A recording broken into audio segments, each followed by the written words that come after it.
ऐसा मतलब मोशन, वो गाने को गा रही है कि मैं जो चल रही हूँ वजह, चलो सुनो, अब जग जाओ सारे, है ना। अब देखो अपना भी मोशन चैप्टर हो चुका है ना। तो अब अगला चैप्टर कौन सा है तुम्हारी पुरानी ओल्ड एनसीईआरटी में? नाम है फोर्सेस एंड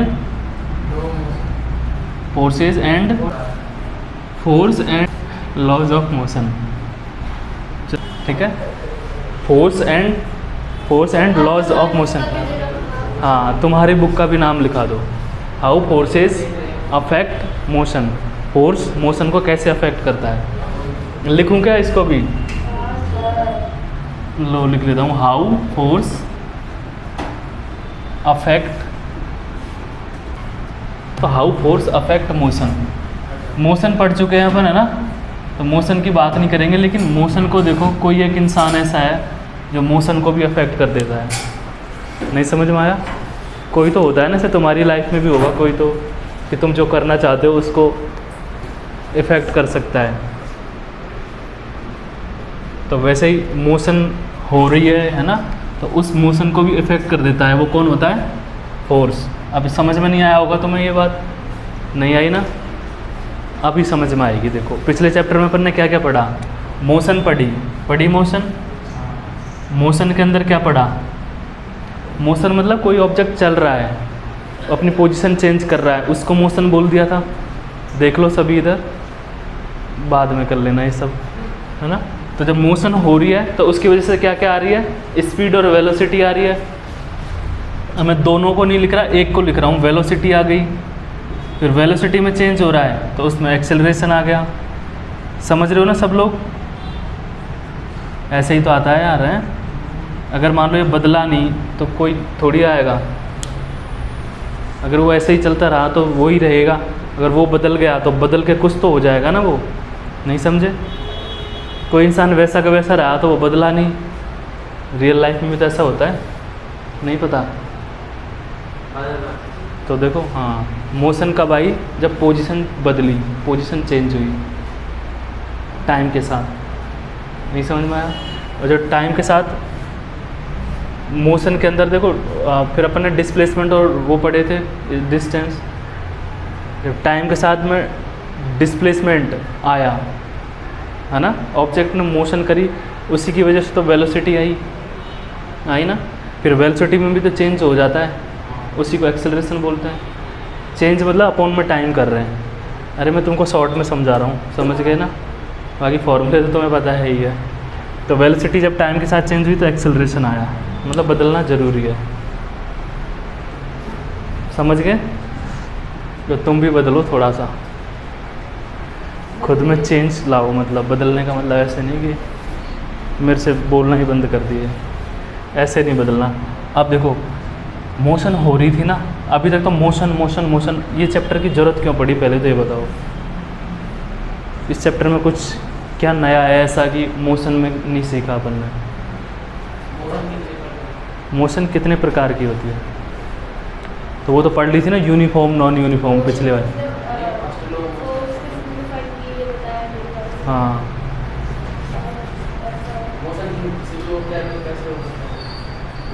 मोशन किस, हाँ देखो लॉज के बारे में बताएंगे इसके।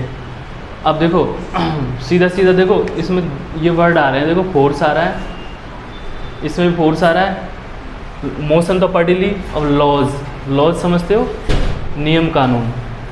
कोई भी चीज़ होगी, तुम चलना सीख गए, मान लो मोशन का मतलब है तुम चलना सीख गए, तो चलने के कुछ नियम तो बनाने पड़ेंगे ना। मान लो तुम्हें कार चलानी आ गई, रोड पे निकालोगे फिर तुम, तो कुछ लॉज बनाने पड़ेंगे ना, नहीं तो कहीं भी चलाने लग जाओगे ना तुम। नहीं समझे? तो उसके कुछ नियम है कि भाई, समझ गए ना थोड़ा थोड़ा आइडिया।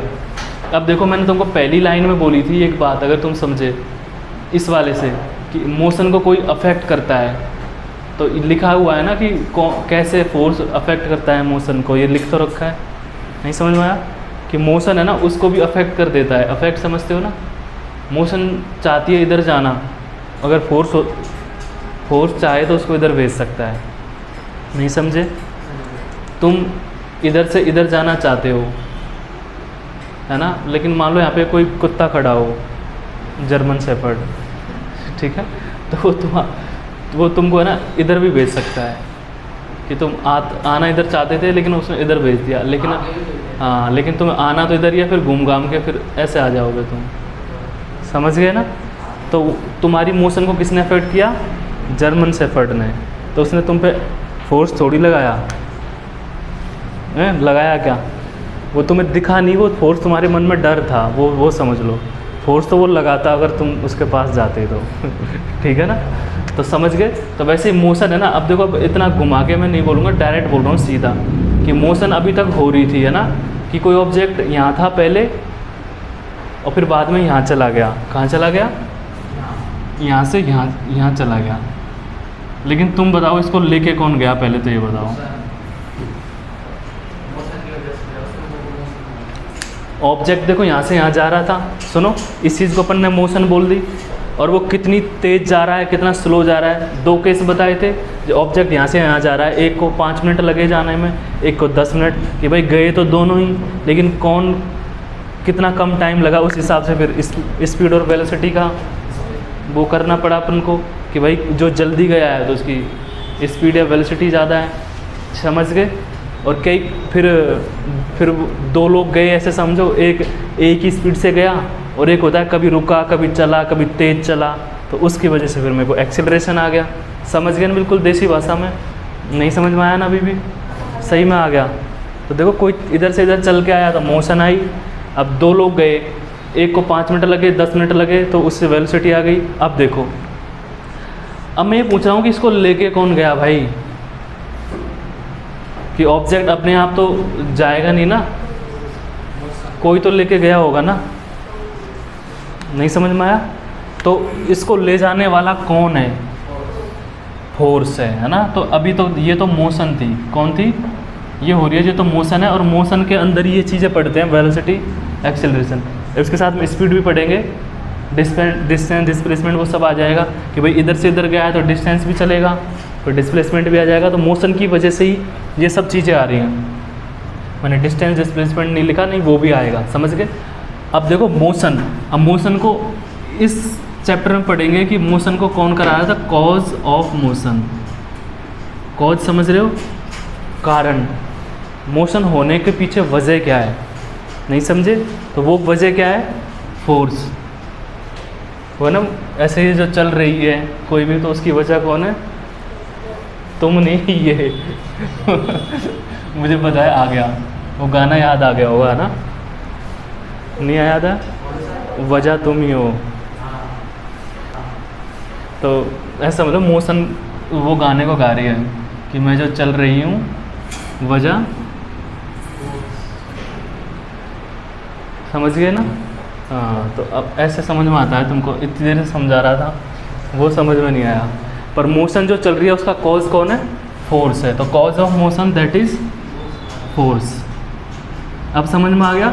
अभी तो बस ये पता चला कि भाई कोई कॉज है, इसको भी कोई अफेक्ट कर सकता है, तो वो आ गया फोर्स। तो इस चैप्टर के अंदर अपन फोर्स पढ़ेंगे, और फिर मोशन हो रही है तो उसके कुछ लॉज आएंगे। समझ में आया? तो ये चैप्टर समझ में आ गया। वहाँ से अपन ने ख़त्म किया है ना, वहाँ से स्टार्ट होगा। ये कर दूँ फिर स्टार्ट? अब इसमें कुछ लिखना है तुम्हें? नहीं समझ में आया? तो बेसिक डिफरेंस देखो, एक ये इस चैप्टर के अंदर, उसके अंदर अपन मोशन पढ़ते हैं, इसके अंदर कॉज ऑफ मोशन पढ़ेंगे कि मोशन करवा कौन रहा है। ये चेयर मान लो यहाँ से यहाँ तक आई, पिछले चैप्टर में बस इतना पढ़ रहे थे, इस वाले चैप्टर में कौन लेके आया? जैसे मैंने, हाँ, मैं लेके आया या फिर तुम लेके आए, हाँ, तो फोर्स ही लगाया। हाँ, अब वो कौन सा फोर्स लगाया वो तो पढ़ेंगे ना अभी अपन, समझ गए ना? तो फोर्स भी बहुत तरह के होते हैं। वैसे जनरल बताओ, फोर्स तो चलो 3 प्रकार के, कौन कौन से? फोर्स, और बताएगा कोई फोर्स कितने टाइप के होते हैं? फ्रिक्शन, कौन कौन से? अच्छा, बैलेंस फोर्स, अनबैलेंस फोर्स है, मैकेनिकल। देखो वैसे फोर्स देखे जाओ तो पता नहीं कि तुम कितने टाइप में क्लासिफाई कर सकते हो, है ना? कितने भी टाइप के हो सकते हैं। पर अभी अपन इसमें मैकेनिकल फोर्स पढ़ेंगे। मैकेनिकल समझ रहे हो? जैसे अब यहाँ पे कुत्ते ने भी तो फोर्स लगाया था ना अभी तुम पे, तो वो मैकेनिकल नहीं था। मैकेनिकल में होता है बॉडी से बॉडी कांटेक्ट हो।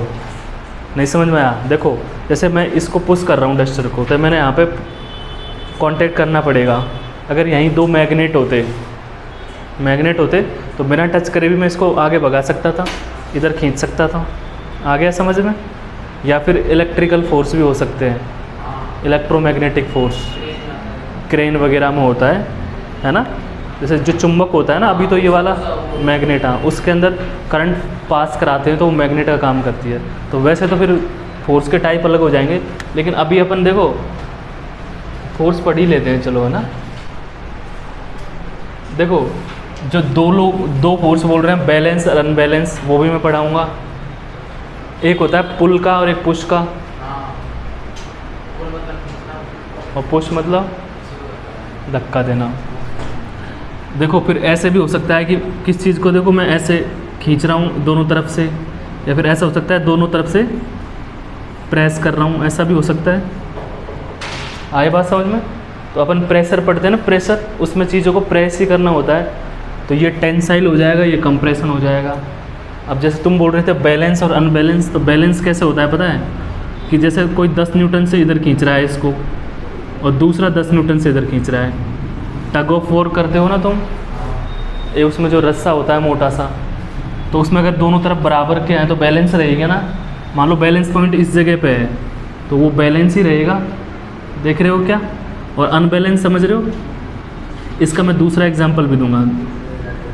ऐसा समझो, इधर से मान के चलो कोई 10 न्यूटन लगा रहा है, तुम बड़े बच्चे हो, और इधर कोई छोटा बच्चा है, मान लो वो 5 न्यूटन ही लगा पा रहा है या फिर 4 न्यूटन, तो तुम खींच के इधर ले जाओगे, तो ये अनबैलेंस फोर्स हो गया। ठीक है, अभी तुम बैठे हो, बैलेंस लगा रहे हो, अनबैलेंस लगा रहे हो। बैलेंस कहाँ लगा रहे हो? अर्थ पे। देखो अर्थ वाला देखो, जैसे मान के चलो कोई भी वेट अर्थ पे रखा हुआ है ना, तुम खुद को मत सोचो ये, तो अभी तो ये कोई ऑब्जेक्ट है ना, इस अर्थ पे वेट लगाएगा, वेट ही लिख दो। अभी तो mg मैंने लिख दिया है, mg अभी समझाऊंगा कैसे आया। तुमने मतलब उस ऑब्जेक्ट का वेट है, वजन है, और फिर वो अर्थ भी तो उस पर लगाएगी, ये लॉज ऑफ मोशन में आएगा। तो उसने उस पर नॉर्मल रिएक्शन या फिर एन लिख दो, या फिर नॉर्मल रिएक्शन RN लिख दो, तुमको जो मतलब जो पसंद आ रहा है।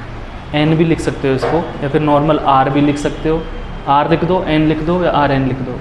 इसका मतलब है नॉर्मल रिएक्शन, तो नॉर्मल भी लिख सकते हो N, या फिर R रिएक्शन। देखो तो कोई चीज़ रखी है ना, तो अब देखो वो किधर भी नहीं जा रही ना ऊपर जा रही ना नीचे जा रही, तो उस पर कोई ना कोई बैलेंस फोर्स लग रहा होगा ना। यहाँ पे भी देखो बैलेंस, समझ गए ना तुम? समझे ना कि ना तो इधर जा रही ना इधर जा रहा, तो वैसे ही हाँ, तो इसमें बैलेंस हो रहा है। तो ये चीज़ें भी मैं सभी पढ़ाऊँगा सारी।